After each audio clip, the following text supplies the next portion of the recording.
everybody. It's Olivia Scott with Freedom at the Mat. And today we're going to talk about young men. So I well know that we at Freedom at the Mat are all about women's wellness, but men are the yin to our yang.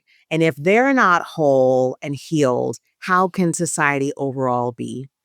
I have a few friends of mine who have sons, and one of them is a single mother, one of them has a husband, but they still are challenged, both of them, with how they can raise up good, strong Black men. So, here today to talk about mothers raising sons is a very critically acclaimed and very lauded artist, author, PhD in clinical and community psychology with an expertise in generational trauma, who's also a proud father. Welcome, Chicago's own Dr. Obari Cartman. Dr. Cartman, how are you today? I'm doing good. I'm good. I had to look around. We said lauded. I was like, oh, she's talking about me. That's you, brother. That's you. You got this new book, Conversations for Young Black Men about manhood and relationships. And you gave me a copy when I was in Chicago at the Black Women's Expo, and I so appreciate you for it. Has so many gems, and I just want to share your thought leadership and your knowledge with our women. So you ready? Yes, I think so. Okay. All right, let's go. So, if a mother carries unhealed ancestral or personal trauma from past relationships with Black men, how can she ensure that this emotional wound does not unintentionally leak into and shape her relationship with her son? Yikes. Okay. Let's get right to it. Right, right. Let's I get love into it. Let's go. Let's go. it. I love it. That's a very important question. Um, I'm gonna respond quickly to two words that I heard just in the frame of this. The first is the challenge, the opportunity for mothers to raise strong Black male sons. The beginning of the reframe and the work that we all have to do and that we are doing in the men's circles is hearing that word strong and internalizing it against the socialization of what we think that word is supposed to mean. And some of it's distorted, some of it's good, some of it's healthy. A lot of it is performative, superficial, external. And so, what the work of raising good, strong young men requires is a holistic view of strength that includes internal fortitude, that includes sustainability. When most men hear strong, it's connected to protect, provide, puff. You know what I mean? Right. Like, and so for those mothers that you mentioned, like from the very beginning of the conversation, from the very beginning of the frame, included in the question, there's a wrestling that happens that men are struggling with, and I think we all collectively are working through. That connects to the second question around what does it mean for a woman with unhealed ancestral trauma. The unhealed part is the part. If it's unhealed, it's going to impact everything.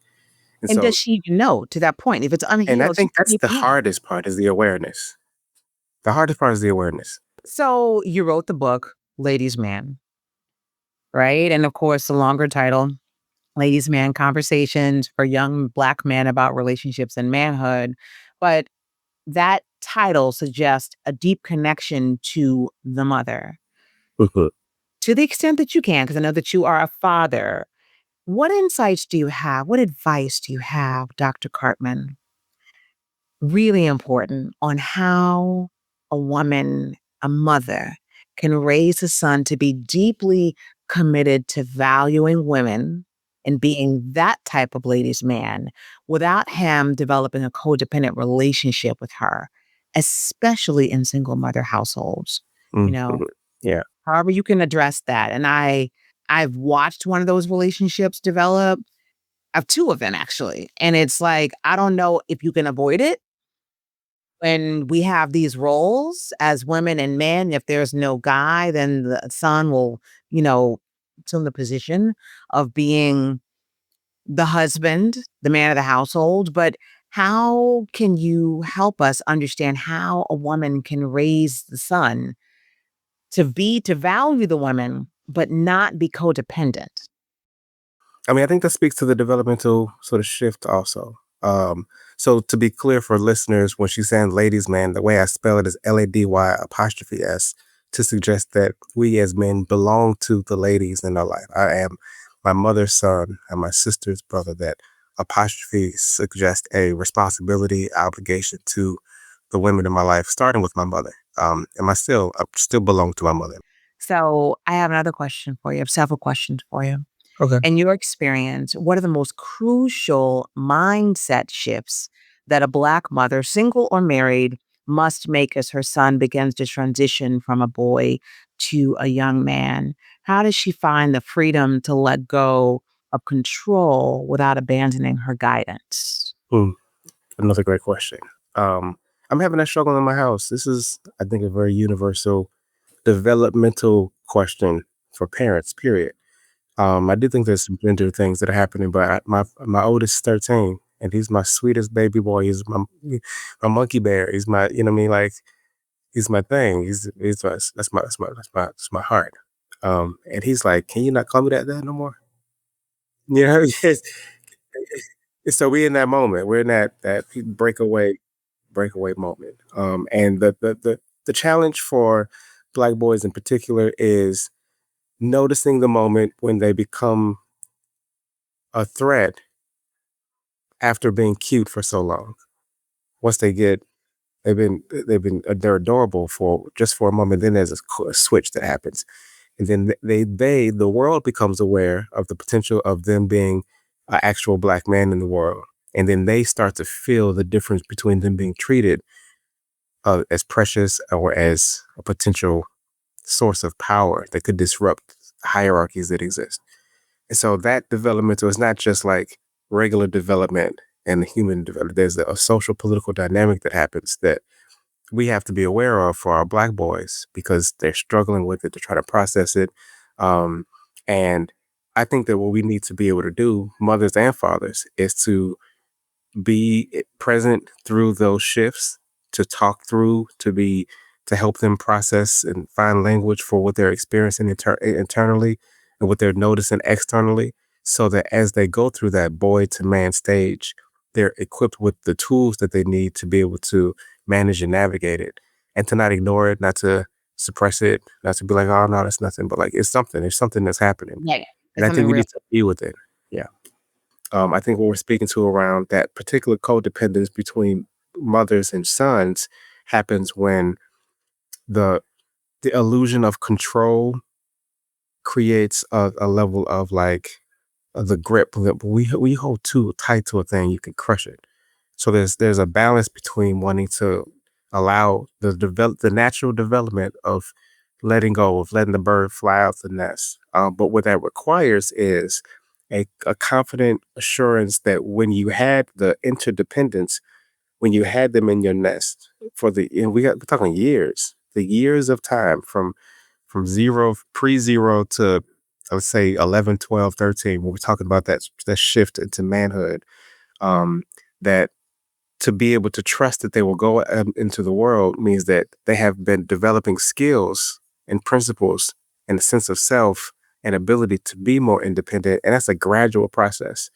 And so the tightening of the grip happens when you trust that you can let go because you have given them a sense of self. You've given them a set of skills. They are able to take care of themselves, to be aware of their surroundings, to think about safety, to make good decisions about who they're spending time with, about some of it is very practical. If you have taught them to cook, then you can trust that they can live alone.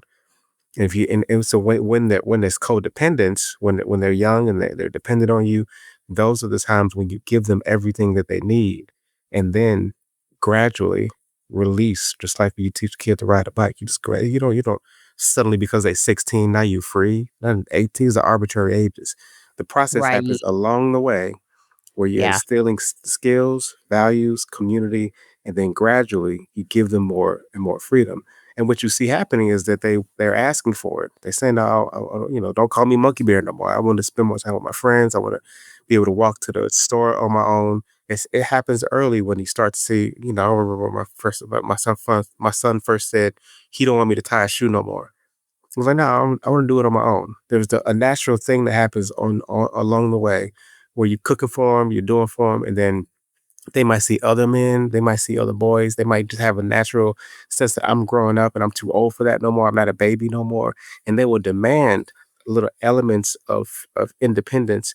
And we have to honor that process by trusting that we gave them something that they will take care of themselves, stay close enough, and they will gradually, step back, and we watch and we check in. So you never let them go, right? Right. But we have to give our children space to be who we've created. If we done the work to do that, if we gave Correct. them the skills and right.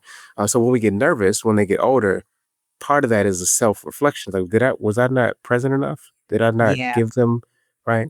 And so Because if you've there's done that. the part, if you've done the work, you've given them what they need to be able to navigate decision making on their own independently. So I want to ask you about manifest. So your Mhm. curriculum manifest, which is capital Yeah. MANifest, beautiful play on letters. Thanks. It focuses on developing authentic manhood. What does authentic manhood look like in a Black man today? And how does that definition directly challenge the toxic masculinity often portrayed in media and society?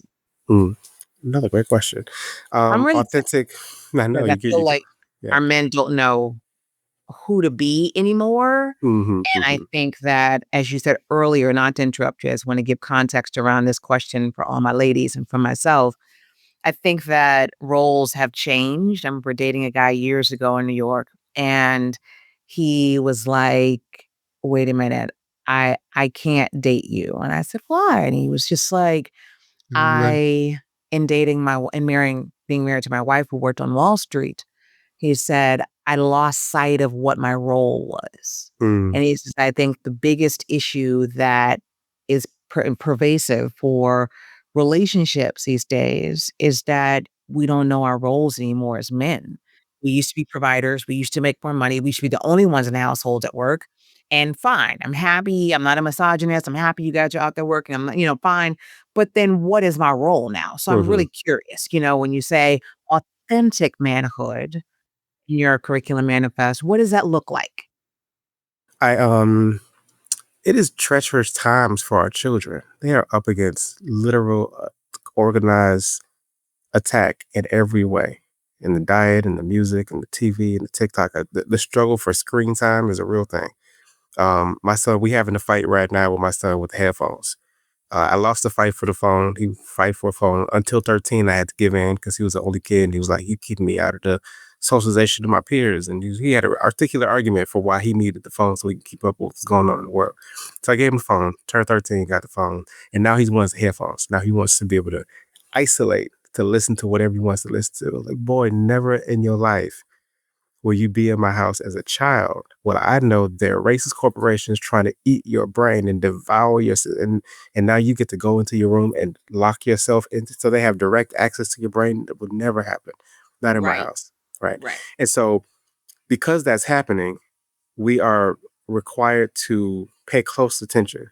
So what it means for a man to provide is not as simple as bread and water, right? It's attention, it's affection, it's nurturance, it's exposure. What it means to protect means there's a world that's trying to eat them alive. We have to protect them from that. We're talking social political liberation. We're talking about sort of larger concepts than just beat somebody up who's walking into the house. To protect and provide has evolved in a way that men have to evolve into our roles to find the space to be present, to be aware, to help develop the critical thinking skills and language and the literacy. These are all things that we can provide, must provide, while also protecting from these forces that are coming in. So that's what it means for me to think about what does it mean to be an authentic man is to revise, re-understand what my role is in this context. And that sometimes might have to do with money. Sometimes it got nothing to do with money. Sometimes it got everything to do with presence, time, skills. Sometimes it got everything to do with my ability to articulate my emotional expression, right? I can do that for free. I just got to study. I got to go to the library. I ain't even got to have degrees for that. And so authentic means when you ask most men, when did you become a man? When did you shift from, because we don't have rites of passage, we don't have standards. When did you go from boy to man? And I ask the questions all the time, and I get some of the strangest responses. A lot of it's arbitrary. A lot of it's either I don't know, or the arbitrary age, or when I got tall enough, or I got facial hair, or the general. I mean, there's all these sort of physical manifestations. I work with a lot of young men who in the violence prevention world. I go into prisons, and so they say when I took a body, when I got locked up, like their rite of passage is even more distorted. And so Ooh, because we don't have standards, we don't have like a process. When men think about when I become a man, their sense of that is goes back to this sense of what it means to be strong and powerful. And a lot of it is like a play of power. Because for black men, we have the awareness. The older we get, the more we realize that like we don't really have institutional power. And so then because of that guilt, that shame, that worthlessness turns into a mimicry of power. And so when we think about authentic manhood, a lot of it is the posturing of manhood, the posturing of strength and power. It's not sustainable. It's not health. It's not spirituality. It's not those things that are enduring and life affirming. It's this domination, this power over. And you see it in street life. You see it in domestic stuff. You see it. And so part of the authentic means let's talk about what real power is. Let's talk about what authentic expression of self is. When we get down to it, a lot of the principles of manhood we come to are human principles. They might have a different expression in a male body versus a female body. We have to define roles, and a lot of that is contextual. And I think we need to have a lot of renegotiations, and it evolves over time. And it depends on situations. But if we're talking at its core, the core principles of manhood usually boil down to what it means to be a good human being, having integrity and being honest and being consistent and being dependable and being able to, provide. And women are providing, protecting too. That's not a man thing. And so part of what we're trying to do is to think about underneath the trappings, the superficial, what at the right. core of who you are defines your manhood, which is often your humanhood. And how do you express that? How does that show up in a way that you decided and not just regurgitating somebody else's narrative that is often distorted because they don't want you to develop authentic power. There's a system in place that wants you to be a lot of men are worried about feminization. Right. Um, and what I in those conversations, what I often am having to remind men of, old and young, is that we have a larger problem of infantilization. There's a developmental right stuckness that men aren't able to see because we have embraced the comforts of a childlike state, right? So I meet 40, 50-year-olds that just playing video games and living in mama house, completely comfortable, have not exercised their like adultness. So the manhood is attached to adultness or attached to developmental stages where at a certain stage you should be able to do certain things and should demonstrate certain masteries of skills, and that should progress over time. And if you get stuck at a certain stage because you have not developed the skills to be able to navigate that world, then you become dependent on not just your single mother, but like on systems or prisons, right? I know a lot of young men who are much more comfortable in prison than they were in on the street because and then they get institutionalized. It's just phrases for it. And then we could talk about recidivism because they get out and two things are happening. One, they don't have like the infrastructure to get gainfully employed, and they don't have the skill sets or the internal fortitude to do the work, to have the discipline to avoid the distractions, to stay Yeah. out, to stay free, to be liberated fully, and to enact that, to manifest that, and to find communities to help support them with that. So all that is development, all of that. So when I talk manhood, so you're a grown man. What that mean for you? Can you feed your community? Are you protecting your children? Like if to be a grown man in this world when the city's on fire means that somebody's not doing what they're supposed to do. And I think, and I'm hard on men. I think that there's a lot that men need to do more of, to show up more of, to do more hard work. And that don't mean like grind and toil. Some of the hard work, I'm looking at is the yoga mat. Some of the hard work that men have to do is soft work also. Yeah. We in the middle of a warfare, right? If we're talking about building warriors, it's not just battlefield. It's not just shield and sword. Some of it is being able to breathe and to have discernment. Particularly now, you don't even know what's real. Scrolling all day. I don't know if it's fake. I don't know what's real. I don't know if the narrative. You got to be able to calm yourself down, take deep Mhm. breaths to be able to assess the situation. Right. A lot of men are taught to react, to do something, and to move. And so we think that if we're not doing nothing, if we're not productive, my manhood is often defined by my productivity. And so what we're asking us to do in authentic manhood is to be able to sustain the thing that you have a vision for, and then to create that, to do the work. The work to do that sometimes means sitting still, going to the lake. Um, And so I wanna go further on that, but I wanna just kind of recap what you said because I wanna talk about how mothers can, as we're raising our boys, help create these safe spaces for men to be vulnerable and for them to cry and to use the range of their emotions, not just going to anger, but to like use a range. But I want to recap when you're saying authentic manhood, you are completely eschewing this toxic masculinity of, the muscles of providing, the opening the doors, all those things are fine. But you're saying, and those things aren't toxic. well, yeah, Those no, you're right. Right. right. Well, you know what? Define for us, because I was going to say what I heard was integrity, being good human, being dependable, being kind, being a good human. Yeah. But when you say what's toxic, then what is toxic? Toxic is abuse of power. It's Okay. power over, it's domination, it's manipulation, it's Okay. taking advantage of our size or our position, um, and making sure that someone does not have an opportunity to exercise their free will because I've imposed myself over someone else. That's toxic. Thank you. Thank you for that. Thank you for clarifying. So, the was I correct in how I recapped your Yes, for authentic? sure. Yeah. Okay. So, you were going to talk about these emotions and like being Mhm. giving safe spaces.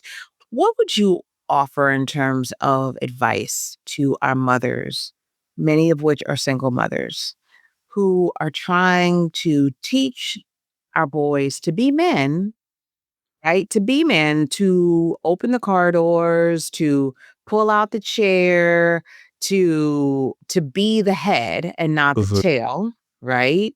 Historically, but also to be vulnerable and to cry.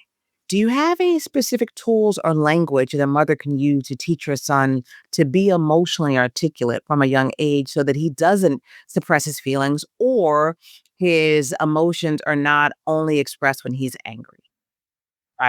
Punching out a window or doing things like that. You mentioned language. I think one of the things I try to avoid in the language is using the word vulnerable. I don't say Ooh, vulnerable because it's attached to a certain connotation of weakness. And nobody wants to be weak. Like that's not ok the okay, desirable in any way. I say honest instead. okay, Like, just be honest. The okay. honest truth is that life is tough. We got ups and downs. We all get dinged and bruised. And like life is just difficult by design.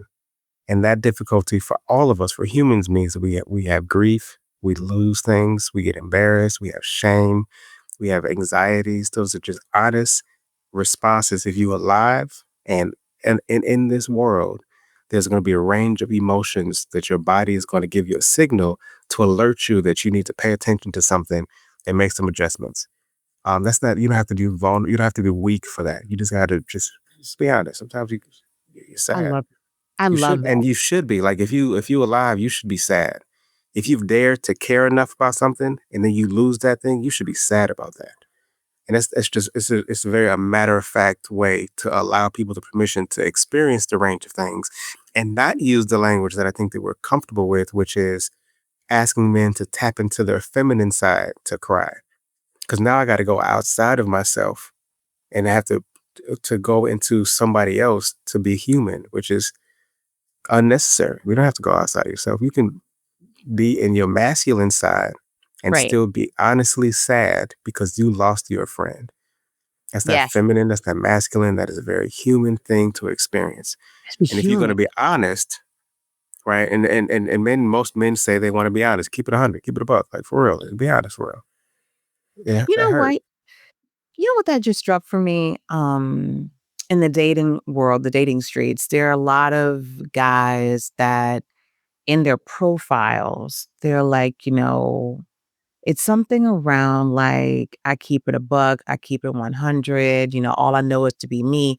And now that you're saying this, what I could be conflating, but it feels like there is this overwhelming desire for them to be human. Mm-hmm. Right? They wanna just be able to talk, and there's several guys I've dated who I'm like, "If this is a safe space for you to talk about your ex or whatever, if this may not be, like, the ultimate relationship," but knowing that a lot of times, they say, you don't wanna bring your ex into the new relationships. But I find that a lot of our guys don't have the space. They don't have this they can't talk to their boys about how much they miss the last woman or their ex-wife or whatever, so kind of providing that space sometimes for them, and they just all wanna be human. So thank you for that, removing rather the word vulnerable and replacing it with honesty. So, couple more questions, we'll wrap up. So, you advocate for positive male influences in a young Black man's life. One of my dearest friends just got a big brother for her son. The big Mm-hmm. brother is not African American, but she's just happy, and it took her a while. She was just struggling with them, trying to get them to, respond to her and mind to her, and she just finally had to get this person. So, what practical counsel or steps do you have to offer to share with Black mothers, particularly single Black mothers who don't have any male influences, grandfather, father, nobody around to recruit a trusted male influence to support her in the journey of raising her son? That's a difficult one also because and a lot of it is because there aren't enough men doing the work of creating the mentorship organizations and signing up to be big brothers. So there's that part that's happening. Right. There are also existing organizations that people don't find because we're not looking creatively enough for how to create the ecosystem of men in our young men's life that could provide some support for the development of their sense of self. And I do think it's important that men see men. I think it's important. I do think that women can raise men. I think there's things that women have always done to get us to a certain place of success and health.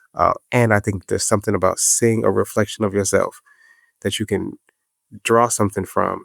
It backfires sometimes because all men aren't whole and healed, and sometimes it can be really important to you to have male presence in your son's life, and then you get him a big brother or a mentor, and then they could do harm just because there's things that men say and do that aren't necessarily healthy. You say you take them to the barbershop, and I've been to lots of barbershop where I've heard some dumb conversations, misinformation, just faulty. Still like so you have to be careful about where you go to help with that. I think it's really important to have a range of experiences and models. So you want a young man to have a menu of men to choose from, so that as they're growing up, they can say, "I like this part of that young man, of that older man. I like this part of that," and then they put together a Voltron style sense of who they can become. And when it's difficult to do that in person, in a city like Chicago, it's not that difficult. Like there's places to find. There's 100 Black Men. There's organizations like Champs, Coffee Mental Health, Hip Hop has men groups. There's a lot of men groups. Brandon Dorman. So because of my work, I've created an algorithm where I get lots of exposure to men doing men work. So some of that is like setting the intention, starting to find these spaces, following the pages, and then they give you more pages. Then finding out like there's work that has to happen to find out who in your city is doing men's work, and wherever you at, there's men doing that. You guys got to find it. A lot of times they're doing them, they're having events, and then people don't show up, and then they get discouraged and they stop coming because they're like, well, people don't really want that. I thought people would want this, but people don't want it.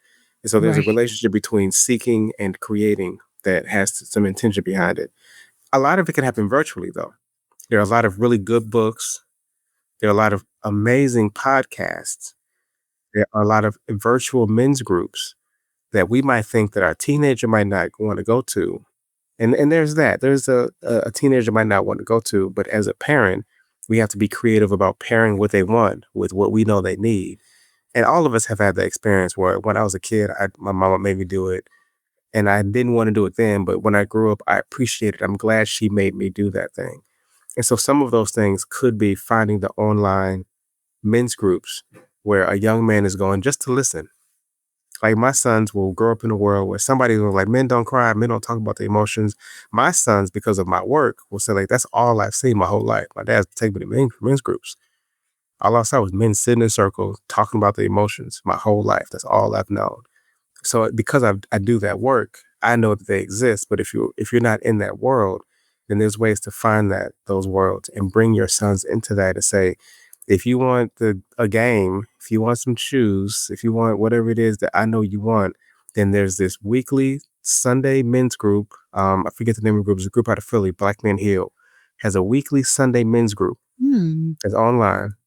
The thing got to go nowhere, right? You just sit at home. You have to commit to this is something that you have to tune into. You ain't got to speak. If you got something to say after maybe 3 weeks, you might feel like I do have something to say after a while. But we have to make our boys do things that might not seem like it's cool or manly, but we can make it that by showing them a bunch of men. And then the real work happens when we activate the spaces that men are into spaces that become safe. So we have to find ways to get to the coaches. I say coaches first. We got to get to the coaches, and then we have to bring them these books. And we as parents have to say, I demand that you, as a part of your curriculum, do you teach them how to run fast and how to sweat and to be strong physically? But we know that you can be a talented athlete and then get in position, and then all of that gets unraveled because your character is weak, because your decision making isn't strong, because you put yourself in the wrong pockets of people, because you don't Right. have a conceptualization of women that is honorable. So then you make mistakes and then you lose everything. I, as a parent, require you as a coach to read these books and then to make your team read these books before practice, put the pressure on the principals, on the administration. We can create a culture shift where men naturally gather, those become activated into wellness spaces, into rites of passage spaces. We have that kind of power as parents because if we got talented athletes in our house, that's what they want. But we have to say, but they people too. They're not just products. We can reinforce that. We can create spaces that exist naturally in churches, in barbershops, wherever we know men go. We have to take our boys to those places so they can see them, learn from the mistakes and the successes of the variety of the types of men that exist in those spaces, and then also give them content to help them facilitate the conversations that we know we need to have. All of us as parents have that power. Okay.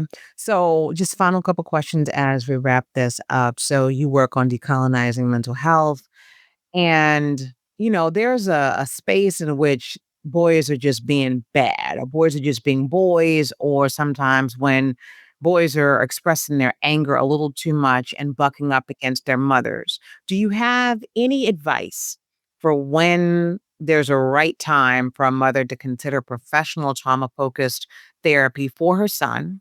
Mhm. And if so, if you know that there's a particular point when they're acting out in these ways, and if not, then that's fine too. But if there are any signs to look for when a mother should look for some therapy, trauma focused therapy, and if so, what types of things should she look for when seeking a Black male therapist? And I'm presuming that she should look for a Black male therapist. Mhm. Two questions I hear. One, don't wait for the boy to explode externally before you're concerned. There's a system in place that and it's ramping up. The incarceration system is designed to take care of those boys. When we don't give them the tools to be able to manage, to learn emotions, to be able to navigate their bodies, their spirits, and then they go to school, they get out in the world, and then they explode, and it turns into violence or fighting or carjacking. There's a system in place to take those boys, and they waiting for them, right? So we can't wait until that happens. Um, and we can't just look for the outward expression of the bad behavior. Sometimes the concern is the isolation. It's the quiet boys. It's the good kids. It's the cooperative. It's the straight A kids. That's just all right. I'm just as concerned about someone who's too compliant as I am someone that's non-compliant. And so part of what we're looking through is being aware of the amount of information that our young people are exposed to, probably more than ever in history of human nature. There's never been a point where we've had this much access to this much information, and our kids are the petri dish for the experiment that technology has forced us into, where they're inundated with um, just tidbits of stuff. They're exposed to ideas, music, and so many things that are coming at them. We just know that they need to talk about it, but then they have to have a space to process it, and it can't be amongst themselves because they're not smart enough. So that we just have to assume that all of our children need to talk. And the call that I get often from parents is that my boy stopped talking to me. I don't know. I know something's going on. He's either quiet or he's too loud. Something's happening where there's something a shift in his eye. He used to have a twinkle in his eye that's gone. And sometimes it's that simple, right? And I ask him about it, but then he thinks I'm badgering him, I'm nagging him, and he stopped talking to me, shut down. And so Mhm. that is the sign. That is the place when your son is not talking to you, That's the and there's place. no one else that he's not. Find somebody for him to talk to. And then how do we help identify how to find a therapist? And that's a question everybody has, but in Yeah. particular in this episode for women looking for therapists for their sons. Are Mhm. there any things that we should look for in particular? Um, there is no one solution to any problem. So whatever a therapist is, whoever it is, and ideally you could have a black man, but I know some black male therapists that I wouldn't send my sons to. Right? Just know that there's no one place. The minister has limitations. The coach has limitations. Me as a parent has limitations. And so we're always Right. talking about the ecosystem. You want Right. your children to have a bunch of different sources of reminders of wellness, the teachers. There's no school. I know parents, that's the hardest thing is to find the school, the perfect school. But then when you realize there's no perfect school, then that frees you up to think about, okay, how do I supplement what my kids are getting at school with what I give them at home, what I give them in community centers, what I have to create the world. And it's not just trust that any one thing is going to do it. That same thing is true for therapists. There's a That's smart. skill set that a therapist has, and they can Right. help you with certain things and they can give you tools, but they're not going to fix your kid. They can't. I can't. Like, you can send me your kid out. I can't do it. I'm limited to what your child chooses to share with me, which is always going to be like limited. It's not going to be the full thing. And so we just need a full holistic way. I got a medical doctor. I got a naturopath. I got acupuncture. I got a bunch of people. When I get sick, I don't trust that this medical doctor, because of a degree, can fix me. I get the labs done from them, and then I go to my Babalawo to get a spiritual reading, right? And I check it all out, and then I have to have this my own discernment to synthesize all this information. We have to teach our children those skills, not to rely on any one particular thing because it's not. That's just not. It's not even true. So it could be a black male therapist if you can Yeah. find them. If you do, still stay close and pay attention. Ask your child what they talked about, and if he feels safe, if he feels heard, if he feels comfortable, if he feels like that person was attentive and caring, that could be the medicine by itself. Just I had to go sit with someone, and I felt Okay. cared for. Do you advise that we send our children to therapists outside of our culture? I mean, you had the question came up in the big brothers. If I got a white big brother, if that's the only available mentor is a white guy that's gonna take my kid to the baseball game, there's a value of exposing your black child to a different world. There's a value of having to so there is a value of having a black therapist, right? The value of the black therapist is that you don't have to explain a lot. He's like they get it. No, he understood what I'm talking about. He knew the music references. He Yeah. felt comfortable. He felt like my uncle. Like I know this guy. I feel comfortable. There's also a value, particularly in therapy, of having to explain to an other what my world is, because in doing that, I have to find words to articulate an experience to help them into my world. that that I can learn something from having to do that. And I can learn something from being in this white man's world where I could see things that they do in their house, in their culture, in their neighborhood that I hadn't considered because I've been stuck on the south side or west side. Like all I saw was what I saw.